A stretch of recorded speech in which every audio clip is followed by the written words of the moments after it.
Okay, thanks so much for being here. Appreciate you tuning in, and another opportunity that we have to study together from the book of Proverbs. We are in Proverbs 25, and we invite you to take a Bible and think with us.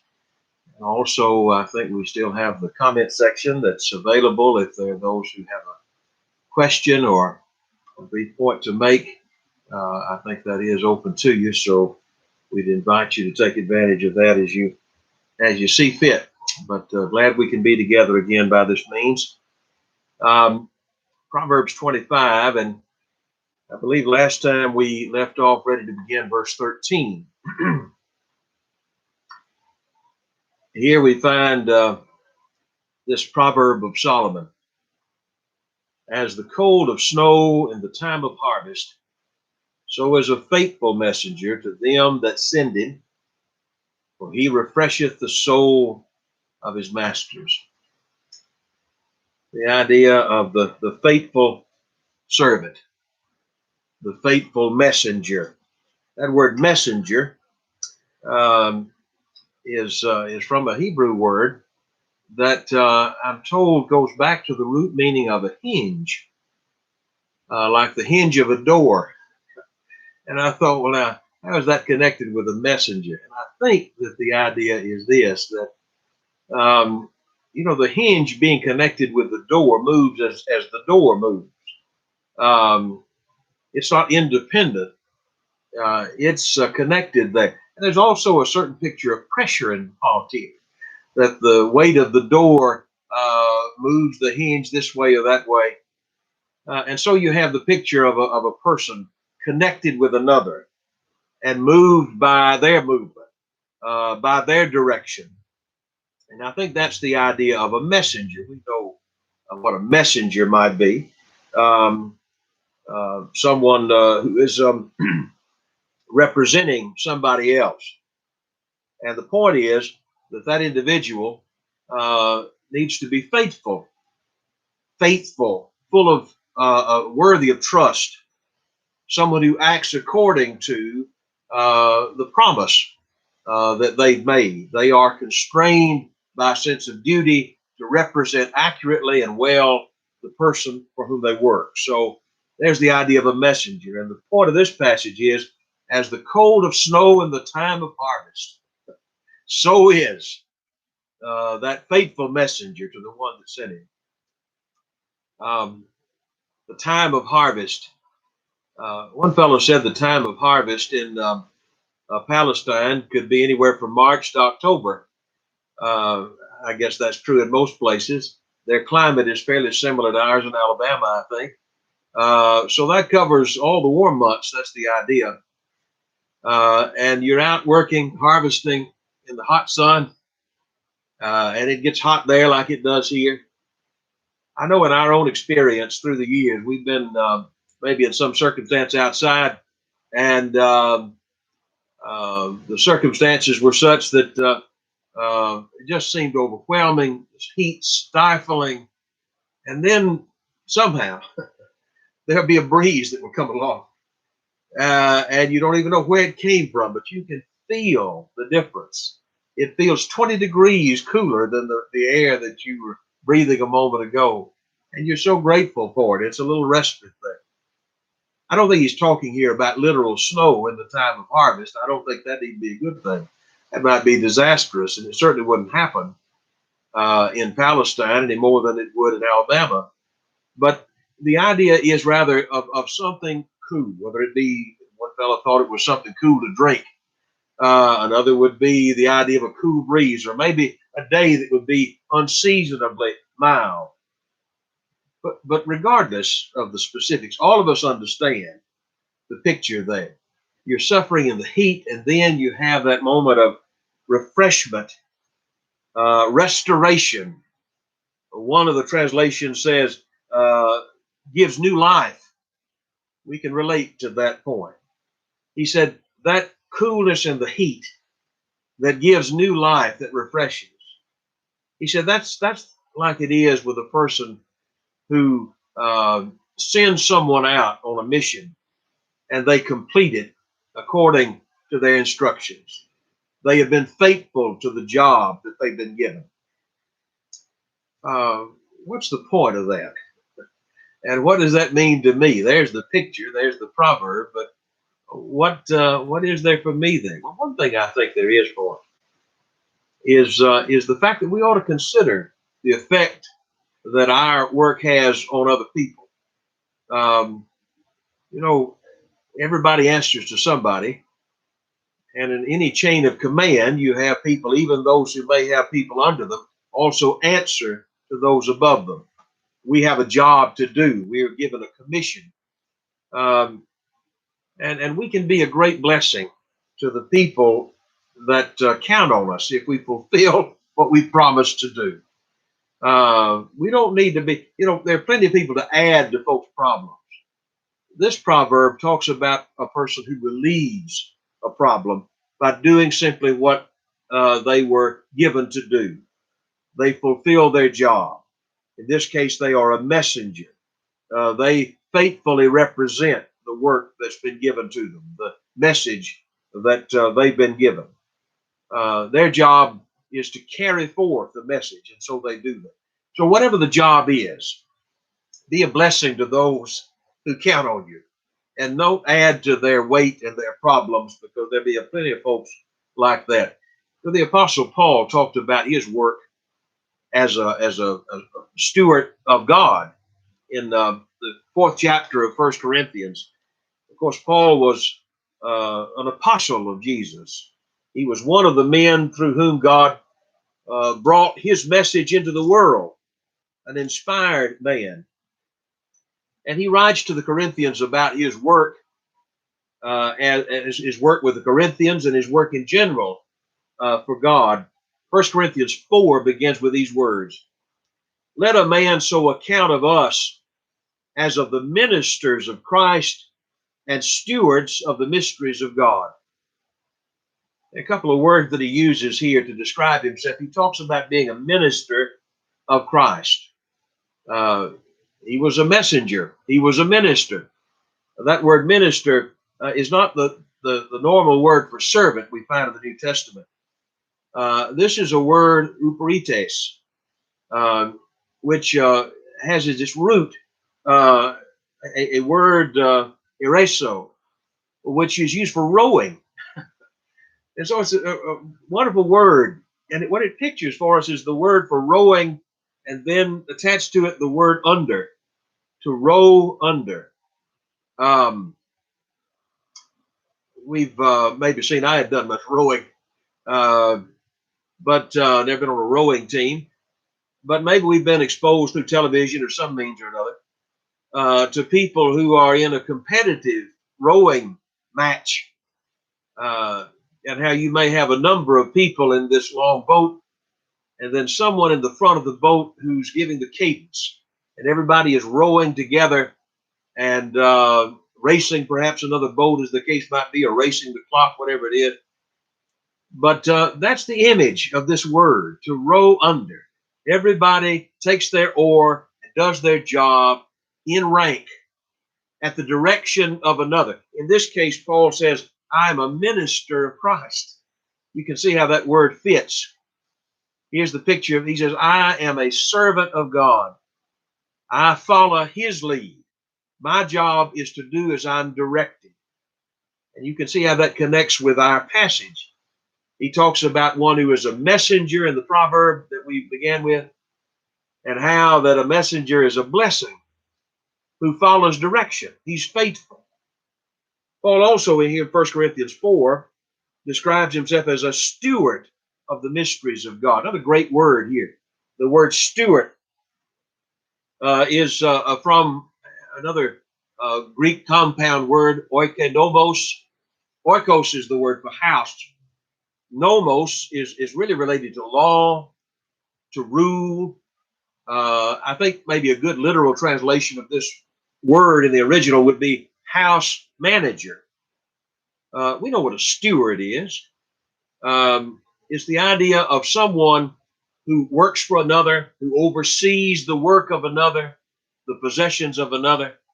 Joseph was a steward for Potiphar. He worked in his house. He managed his house, ruled over his house. It wasn't his house, though. And he knew that, never forgot it. He wouldn't do anything to abuse the trust his Lord put in him. Well, when we become, as Paul said, I am a steward of the mysteries of God. God entrusted a fellow like himself with the revelation of God, revealing to the world the mysteries of God. Paul would not abuse that. It wasn't his to decide the truth. He was simply a steward of God. But what I find interesting is that it's not just the inspired apostles who are described in that way. I'm turning back to the book of Titus, I think it is, Titus chapter 1. That same kind of language is used in reference to a bishop of the church. And I trust this audience is aware of the fact that the Bible uses the word bishop very differently than we find it used in our common language. It's almost a political office. But the word bishop or the word elder, presbyter, shepherd, all of these are terms that the New Testament uses to describe men who, in a group, oversaw a local church. Their qualifications are given to us in a passage like Titus 1, 1 Timothy 3, and we see something of their work throughout the New Testament.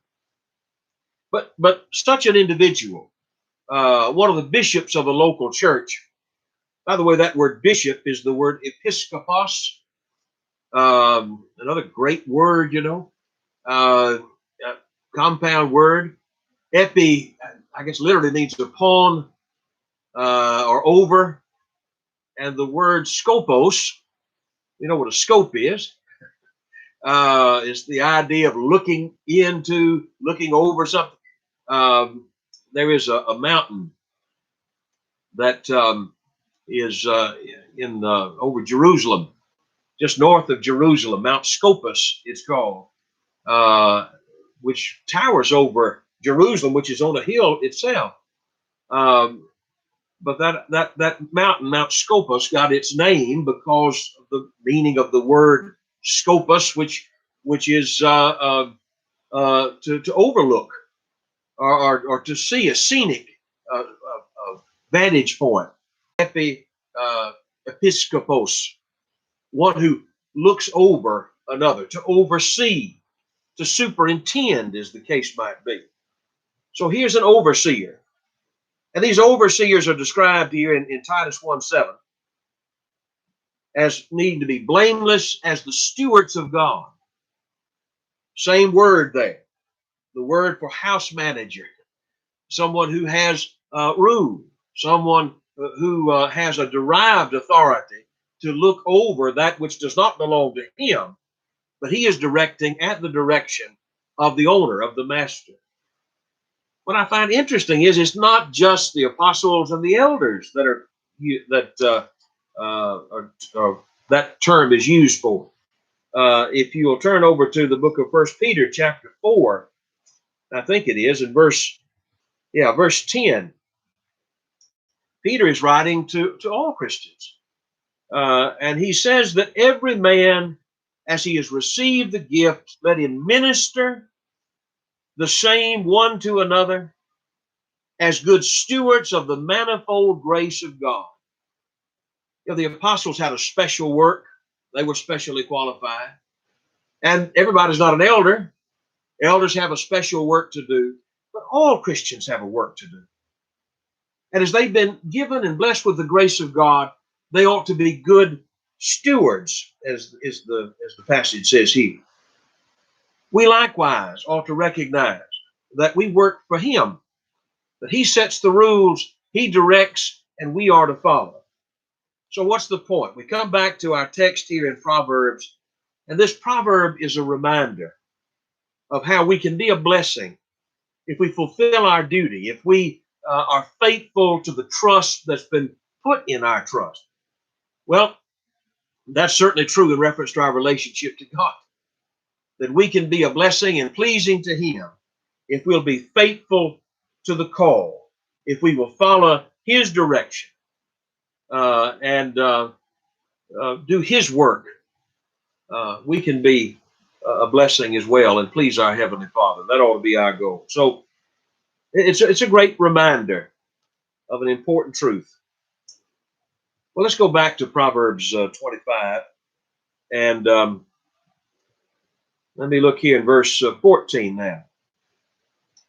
Whoso boasteth himself of a false gift is like the clouds and wind without rain. You can't help but notice the connection maybe in the thoughts here of these two words, of these two proverbs, I should say. Think for a moment about that word or that phrase, boast himself. Someone who is boasting themselves. Another interesting word here. The Hebrew word is halal. It is defined, according to Mr. Strong's, as literally to shine or to make a show of, and then by extension to celebrate. It's very much related to the word hallel, which is the word for praise, as in hallelujah. But the idea here is one who indeed makes a show and makes a celebration, but in this case, it's an empty celebration. It's a mere boast. Different translations of this passage offer various renderings of this idea of offering a false gift, making an empty boast. One of the modern speech paraphrases reads, "One who takes credit for an offering he has not given." Another, "Broken promises are worse than rain clouds that don't bring rain." The English Standard Version reads, "Like clouds and wind without rain is a man who boasts of a gift he does not give." We understand the picture there of clouds and wind, but the blessing of rain doesn't come. Get your hopes up, especially in agricultural society when people are desperate for the right amount of rain at the right time, and rain is needed, and the clouds come and the clouds go, and they don't fulfill the promise that they gave us. It seems like a cheat. He said that's the way some people are. They have promise and they make promises, but whether they simply never had the gift or they're not willing to give the gift, whatever the case might be, they turn out to be a great disappointment. And so it is, that's the connection, I think, with the previous verse. In that case, a man who fulfills his duty brings a blessing. In this case, a fellow who had great promise winds up being a bitter disappointment. And in life, you're going to find folks like that. They will be a disappointment. And we need to be careful, first of all, about not making false promises, and also not being careless and gullible in counting on those who, frankly, are not true, but rather are making false promises. I might just mention this, that we do find this kind of language used in a spiritual context to relate to false teachers, don't we? I'm turning back to the book of Jude. When you read about clouds and that don't fulfill their promise, it reminds us of the language used by Jude in Jude verse 12. He's talking here about false teachers. He compares them with Old Testament characters like Balaam and Korah. And then he said, "These are spots in your feast of charity when they feast with you, feeding themselves without fear." He says, "They're clouds without water, carried about of winds, trees whose fruit withereth, without fruit, twice dead, plucked up by the roots, raging waves of the sea, foaming out their own shame, wandering stars, to whom the blackness of darkness is reserved forever." Very graphic picture of false teachers. By the way, Jude is not talking about the situation that's going to take place at the end of time, or however people tend to apply this. I think what he's talking about is that which was in his day. He said he's writing this little letter to contend for the faith with those who are first reading this. And he's pointing out how that there were in past times certain men who have crept in unaware, and so it is now. And so it continues to be. The warning is that there are false teachers, and among the things that might describe them is, he says they make promises, but they don't keep them. As Bible students, you have many times noticed the connection between the similarity, I should say, between the little letter Jude and a letter like 2 Peter. And in 2 Peter, but he's likewise describing false prophets. He begins that chapter, 2 Peter 2, but there were false prophets among the people, even as there shall be false teachers among you. These fellows have been around, they're around now, they'll be around. And they come to deceive the people of God. And one way they do that is by making promises that they cannot keep. He describes them as verse 17. These are wells without water, clouds that are carried with a tempest, to whom the mist of darkness is reserved forever. They speak great swelling words of vanity. They allure through the lust of the flesh, through much wantonness, those that were clean escape from them who live in error. Those who had escaped from such error, they bring back with their eloquent speech, their false promises, their false reasoning. Verse 19, while they promise them liberty, they themselves are the servants of corruption. They're promising liberty. They talk a lot about liberty, but they themselves are slaves to sin. So the idea is, back in the proverb in our text, there are those who bring bitter disappointment by boastful words that are empty words. I think one way we can apply that principle, and the New Testament applies it, is to false teachers. Jesus says they are wolves in sheep's clothing. And so what does that tell us? Do not be gullible. Prove all things and hold fast to what is good. Be aware of the fact that there are those who are deceivers. It's amazing sometimes how gullible we can be as religious people. It's amazing how men who are so false and so obvious, making merchandise of people, seem to gather such a big following because they say soothing words and they say it so well, but the substance is not there. And what they say doesn't match what we know to be true. We've got to be more sophisticated than that, more careful than that. I think that all goes back to some of what the wise man was pointing to so long ago. Whoso boasts himself of a false gift is like clouds and wind without rain. By long forbearing is a prince persuaded, and a soft tongue breaks the bone.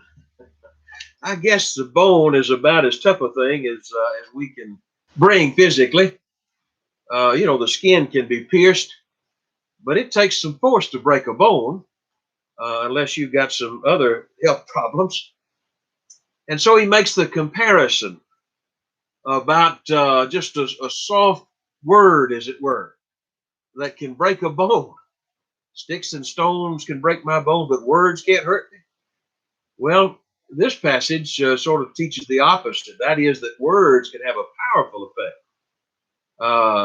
The imagery here is of something that seems soft and yet has great impact and great power. Now, he makes the application here to our relationship with a prince. The word here for prince is a term that might be more general to describe any magistrate, any leader, anyone in power, a captain, a guide, so on. And so, with a soft word, with a gentle word, that type of approach with someone in power can have a tremendous impact.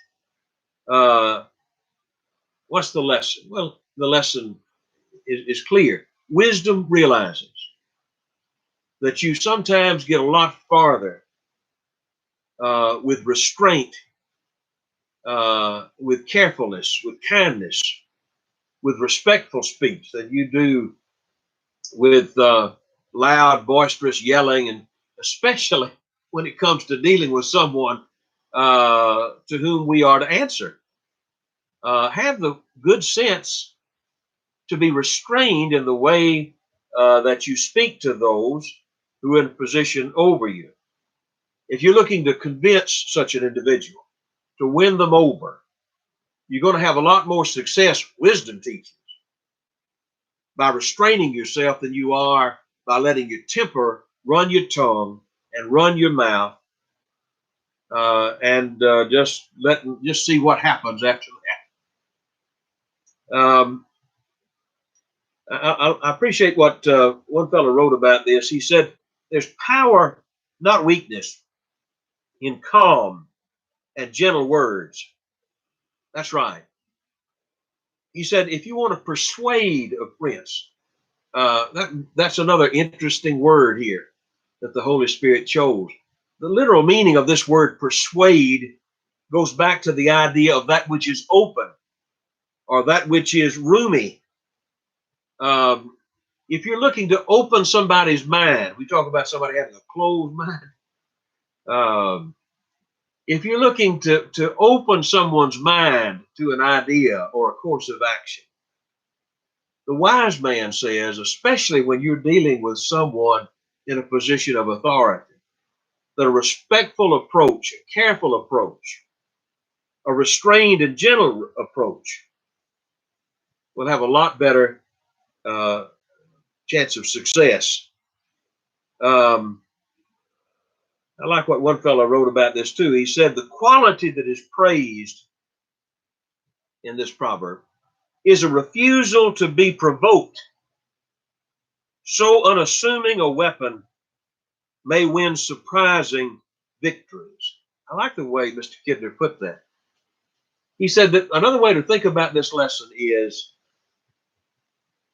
that well off is the man who has the quality not to be provoked. He refuses to be provoked into an angry, bitter response. Instead, it's a restrained response that eventually will get him further and closer to what needs to be. I think he said that so well. Refusing to be provoked.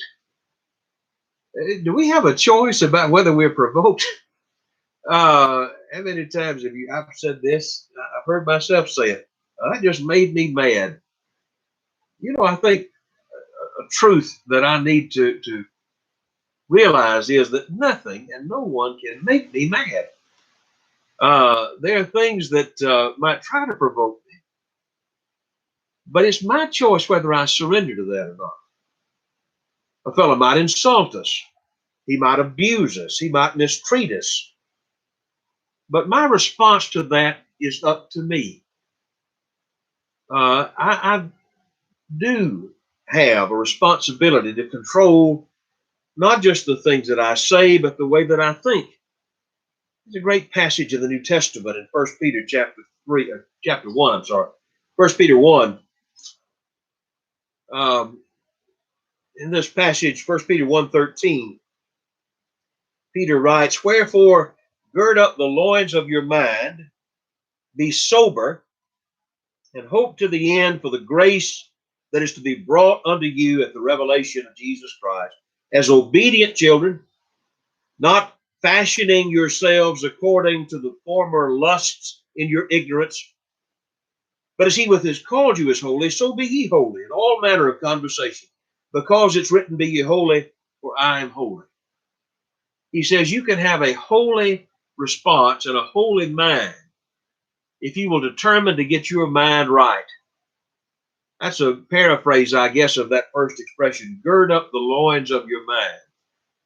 The imagery here is of a person who might have a rather long flowing garment, but if they're about to get busy, to work, to run, to move, to involve themselves in some strenuous exercise, you take the end of that robe and tuck it into your belt so that you won't be hindered And he said, that's what you do with your mind. Get your mind right.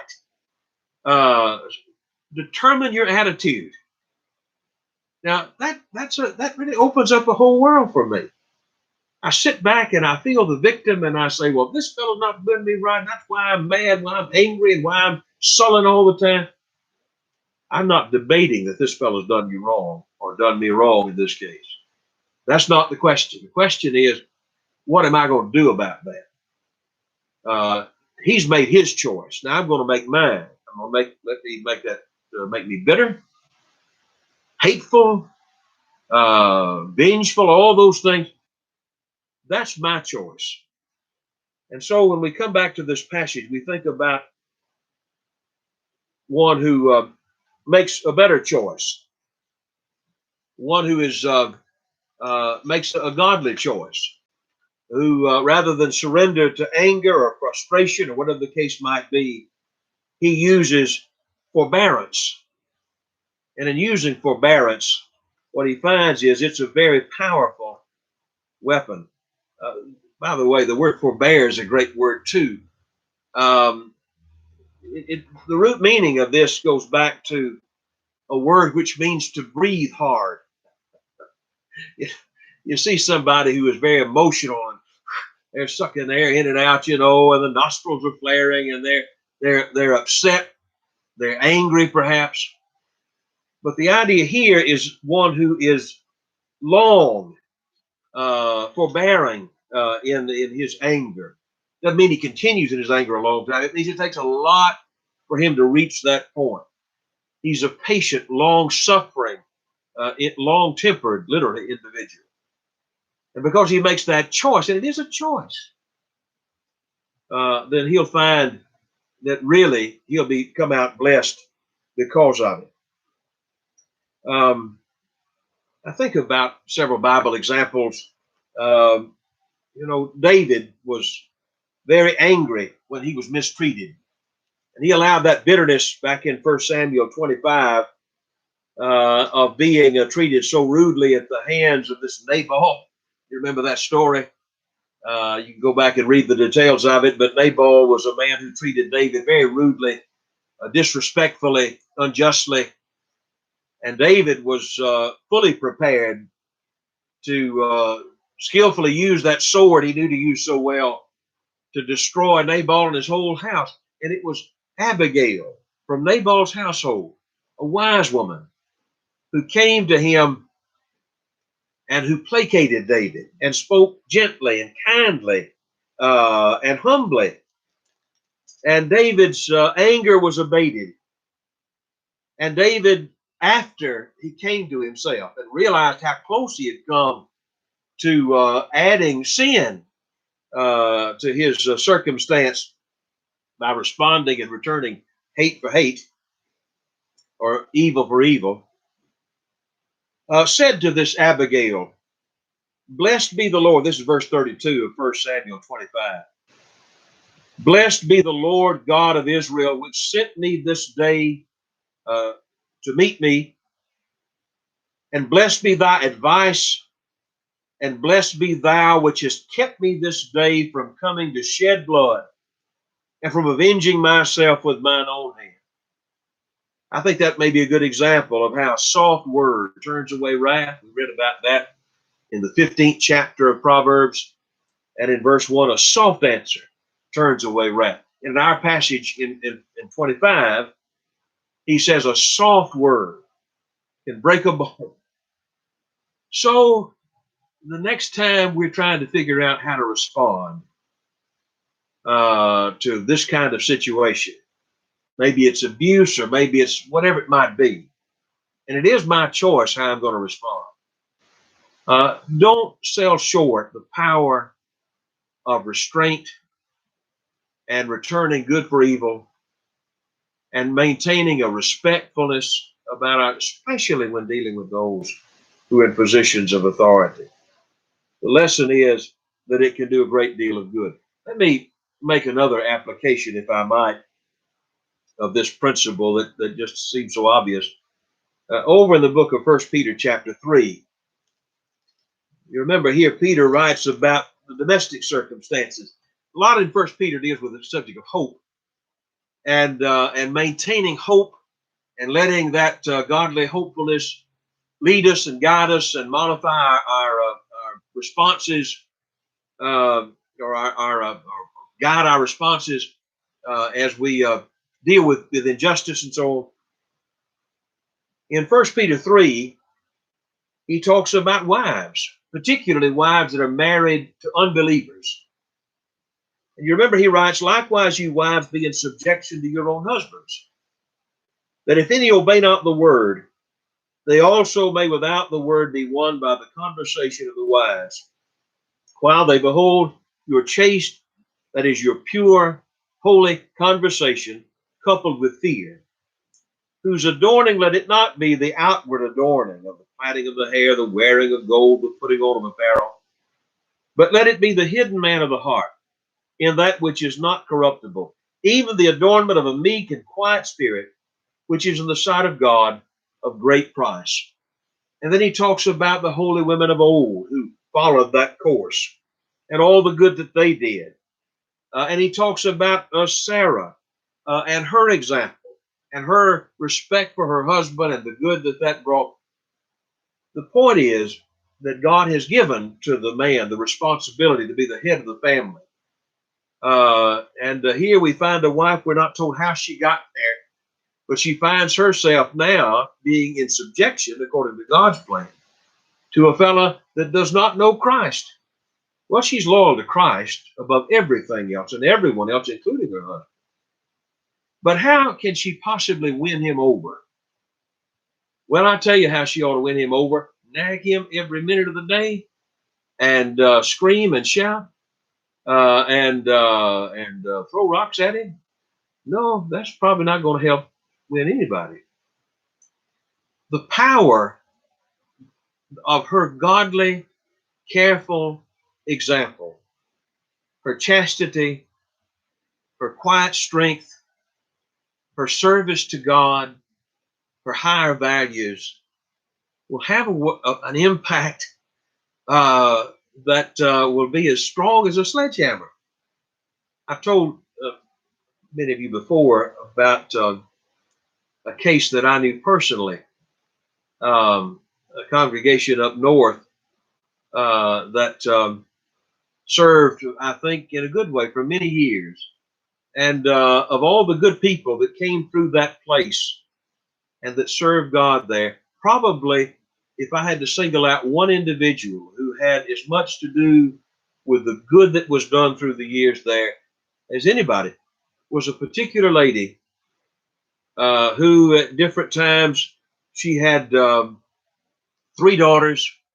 They grew up to be Christians.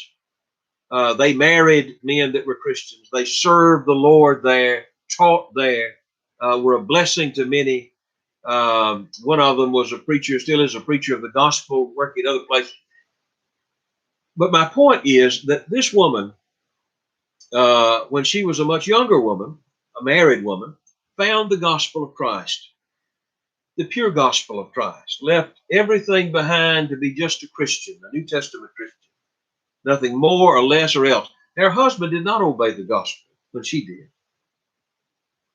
She didn't get any encouragement from her parents either, who lived nearby and did not like her decision. But she nevertheless made that decision for herself, and she would make her way to be with the saints. Her husband was not an ogre. He wasn't a hateful man. He wasn't abusive to her, but he was certainly not an encouragement to her. But she would go by herself. She'd get those young daughters at the time, very young girls, ready. She'd go. She might have to get a ride with somebody else, but she would go. And all through the years, she would go. And when the church met, there she'd be. And Christ lived in her. And it was years that went by. And the oldest daughter obeyed the gospel. And then the next daughter eventually obeyed the gospel. And they were dating young men, and they became Christians. And by the time the third daughter, their last daughter, obeyed the gospel, that same day, this husband, who had been watching his good wife and Christ live in her, and then watching those daughters as they grew up to love Christ and began to make their decision to serve Him, and to see the impact of Christ in their life. The day that that young daughter came forward to say, I want to be baptized into Christ, he followed her right up the aisle and was baptized. And I knew him, and I knew him as a servant of God for many years after that. And I always think about that example when I read 1 Peter 3 of a woman who was quiet in her demeanor, godly, just a sweet lady, but she was as strong as a piece of steel when it came to her faith. And her quiet devotion to God had such an impact on her husband, on her children, on her sons-in-law, on me, on whoever knew her. Don't you think that's the very point that or connected at least with the point that the writer of Proverbs was making so long ago, when he talked about the power of a quiet example of restraint, and of how that forbearance has the power to break bones. It is something that we ought to keep in mind. We don't have to shout people down to make a stand. One quote that I'll share with you, Mr. Alden said, "It takes time for a bone to be softened to the point where even a tongue can break it. And sometimes it takes a long period of years of diligent work to bring about changes." And that is true. I think there's maybe implied, at least in these words, a call for patience. It's not my impatience that might move me to want to blast and make things happen now. But sometimes that's just not possible. What is possible is for me to do right, and then to trust in the power of the truth to work. The Lord told that great parable about the kingdom of heaven being like the seed growing in the ground. And we don't see it growing until we see it spring up. We didn't know anything was happening. That's the way it works. Now, there's some people so hard-hearted they may never change. That is a fact. But what he wants us to do here is to not lose heart, and to realize that there is a power in a quiet determination to do right, to serve God, to stand for truth, to be consistent, and to be patient. And for that, we are very thankful. I don't think I'm going to try to get into this next section, rush through it, but we will plan, Lord willing, to begin in 25, and we'll take 16 and 17 together, and we'll plan to start there, I think, next time. Thanks again for being a part of this effort. I hope you find it useful. If you have any suggestions about how we can make it better, either the mechanics of this thing or in the teaching itself, working a series of questions, whatever it might be. If we can do this better, let me know how. Thanks for joining us, tuning in, and Lord willing, we'll be back here next week to continue in our study of Proverbs. Thanks again, and do take care.